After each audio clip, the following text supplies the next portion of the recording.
शेवगाव शहरालगत बाह्यवळण रस्ता तातडीने मंजूर करून रस्त्याचे काम सुरू करण्याबाबत तसेच टपरीधारकांचे पुनर्वसन करून तात्काळ अतिक्रमणावरील नोटिसी संदर्भात कारवाई थांबवण्याबाबत निवेदन देण्यात आले की शेवगाव शहर पश्चिम महाराष्ट्र व मराठवाड्यांची जोडणारे विकसनशील शहर आहे।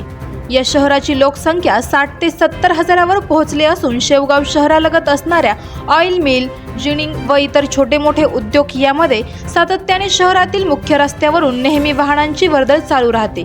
त्याचबरोबर मेडिकल कॉलेज, औद्योगिक प्रशिक्षण केंद्र, माध्यमिक उच्च माध्यमिक विद्यालय व महाविद्यालयात असलेल्या विद्यार्थ्यांची सातत्याने दिवसभर चालू असते। शेवगाव शहराच्या चारही दिशेने असणाऱ्या साखर कारखान्यामुळे ऊस वाहतूक करणारे ट्रक, ट्रॅक्टर, ट्रॉली यांच्या रहदारीसाठी गावातील मुख्य रस्ता वापरत येत असल्याने होणारी वाहतूक कोंडी नित्यांची व त्यातच प्रेशर हॉर्नमुळे नागरिकांच्या आरोग्यावर याचा विपरीत परिणाम सातत्याने होत आहे। रासायनिक वाहतूक करणारी ट्रॅक्टर यांचीही शेवगाव शहरातून वाहतूक चालू असते। अवजड वाहतूक वाहने याच रस्त्यावरून धावत असल्याने लगत असलेले नेवासा, पाथर्डी, गेवराई, पैठण या तालुक्याला जोडणारे राष्ट्रीय महामार्गांची निर्मिती झाल्याने वाहनांची वर्दळ ही अपेक्षा जास्त झाल्याने रात्र दिवसाची वाहतूक शहरातून चालू झाली आहे। दिवसभरात किमान 10 ते 15 वेळा शहराच्या मुख्य असलेले आंबेडकर चौक, गांधी चौक, क्रांती चौक, पैठण रोड आदी ठिकठिकाणी वाहतुकींची सातत्याने कोंडी होत असल्याने भूक कोंडी होत असल्याचे चित्र दिसून येत आहे। यामुळे कित्येक वेळा वाहन चालकाकडून झालेल्या घाई गडबडीमुळे भयंकर अपघात होऊन अनेकांना आपले प्राण गमवावे लागतात। तेव्हा वरील सर्व महत्त्वपूर्ण बाबींचा विचार करता शेवगाव शहरालगत बाह्यवळण रस्त्याची निर्मिती नितांत आवश्यकता असून सदर प्रकरणी आपण गंभीरपूर्वक विचार करावा व भविष्यात होणारी वित्त व जीवितहानी टाळावी। बाह्यवळण रस्ता कशासाठी? शेवगाव शहरातील वाहतूक बाहेर जाण्यासाठी, मुले-मुली शाळेतून सुखरूप घरी परत घरी जाण्यासाठी, आई-वडील, आजी-आजोबा सुखरूप घरी जाण्यासाठी, शेवगाव शहरात रोज जीव घेणे होणारे अपघात थांबवण्यासाठी, तालुक्यातील शेवगाव शहरात कॉलेज, शाळा, शासकीय, वैद्यकीय व व्यापार करावयास आलेली नागरिक सुखरूप घरी जाण्यासाठी। परंतु बाह्यवळण नसल्या कारणाने सातत्याने अवजड वाहनांमुळे अपघात होत आहेत। म्हणून या बाह्यवळण रस्त्याचे काम लवकरात लवकर मार्गी न लागल्यास नागरिक, टपरीधारक, व्यावसायिक व सर्वपक्षीय कार्यकर्ते यांच्या वतीने तीव्र आंदोलन करण्यात येईल। तरी याबाबत कायदा व सुव्यवस्थेचा प्रश्न निर्माण होऊ शकतो, म्हणून शासनाने त्वरित रस्त्याचे काम मार्गी लावावे ही विनंती करण्यात आली आहे। याबाबत वेळीच दखल न घेतल्याने क्रांती चौक कोणतीही पूर्वसूचना न देता आंदोलन करण्यात येईल। सदर प्रश्नांसंदर्भात कायदा व सुव्यवस्थेची सर्व जबाबदारी प्रशासनावर राहील। आवाज जनतेचा न्यूजसाठी प्रतिनिधी विजय मगर। या ठिकाणी शेवगाव शहर आणि परिसरामध्ये किंवा राज्यात, जिल्ह्यामध्ये अतिक्रमण विरोधी कारवाई चालू आहे।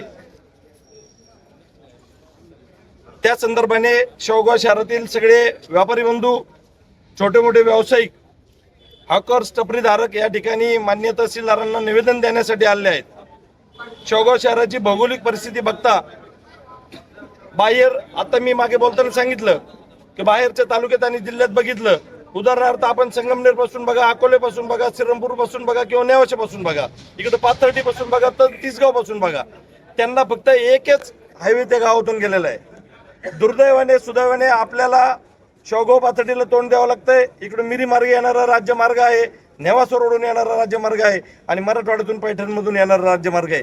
म्हणजे सांगायचं तात्पर्य असं आहे की त्या राज्यमार्गावर येणाऱ्या ठिकाणी आपले छोटे व्यावसायिक, छोटे व्यापारी बंधू, आपण छोटे छोटे व्यवसाय थाटून अनेक वर्षापासून बसलेलो आहोत। रस्त्याची जरी गरज असली तर शेवगाव शहराची गरज प्रामुख्याने जर विचार केला तर मोठ्या व्यापाऱ्यांबरोबर हे छोटे हॉकर्स, टपरीधारकांची सुद्धा गरज आहे। शेवगाव शहराचा व्यापाराचा आर्थिक कणा म्हणलं तर टपरीधारक आहेत असं म्हणणं सुद्धा वावगं होणार नाहीये। म्हणून आमची या ठिकाणी प्रशासनाला विनंती आहे की आपण सर्व हे करत असताना ज्या ठिकाणी लोकवसाहत येते, ज्या ठिकाणी व्यावसायिक येतात, त्या ठिकाणी आपण आपला रस्ता कॉम्पॅक्ट करून निश्चित पद्धतीने चांगला मार्ग काढला पाहिजे। म्हणून आम्ही या ठिकाणी माननीय तहसीलदारांना निवेदन देण्यासाठी सगळे शेकडो हजारो या ठिकाणी व्यापारी आले आहेत। त्याच पद्धतीने आज दुपारी तात्काळ आपण माननीय आमदार मोनिकाताई राजळे यांना सुद्धा या शेवगाव शहराची भौगोलिक परिस्थिती त्यांना तर माहिती आहेच आहे, पण त्यांना या ठिकाणी विनंती करायला आणि पालकमंत्र्यांकडे जाणार आहोत की शेवगाव शहराचा जर विचार केला तर निश्चित पद्धतीने 1,500-2 हजार कुटुंबाचा हा विषय आहे।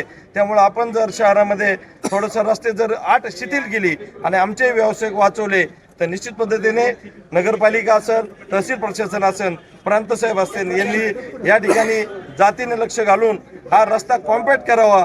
मोठ्या मोठ्या शहरातून आपण बघतो, उदाहरणार्थ आपण नगर शेवगाव येताना 222ला विशाखापट्टणम रोडला जर विचार केला तर भिंगर सारखं गावामध्ये येतं की ज्या ठिकाणी आज सुद्धा म्हणजे त्यांचं उठलं पाहिजे असं नाही, पण त्यांना सुद्धा मार्ग काढायला ती अडचण होत आहे.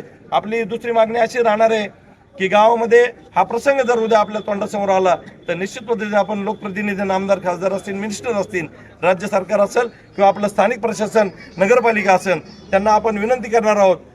प्राथमिकता तर आपली बाह्यवळणांना राहिली पाहिजे होती, पण दुर्दैवाने राहून गेली.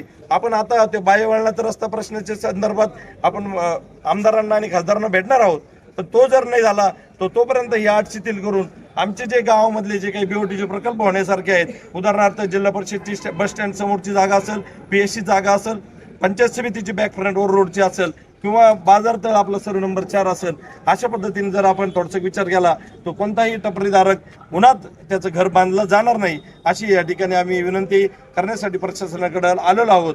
म्हणून आज आम्ही या ठिकाणी निवेदन दिलेलं आहे की आमच्या भावना तात्काळ तुम्ही माननीय प्रांताधिकारी, तातडी विभाग यांना कळवाव्यात, अशी आम्ही त्यांना विनंती केलेली आहे.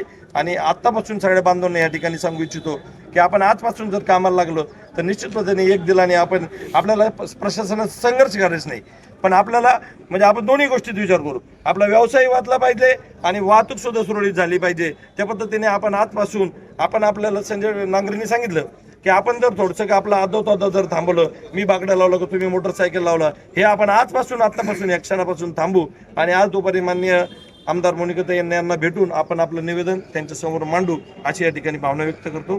थांबतो. करायचं आहे लाईव्ह कार्यक्रम किंवा आहे कसले आंदोलन, जनसामान्यपर्यंत पोहोचेल आपला हक्काचा आवाज जनतेचा. बातमी व जाहिरातीसाठी संपर्क करा स्क्रीनवर दिलेल्या नंबरवर.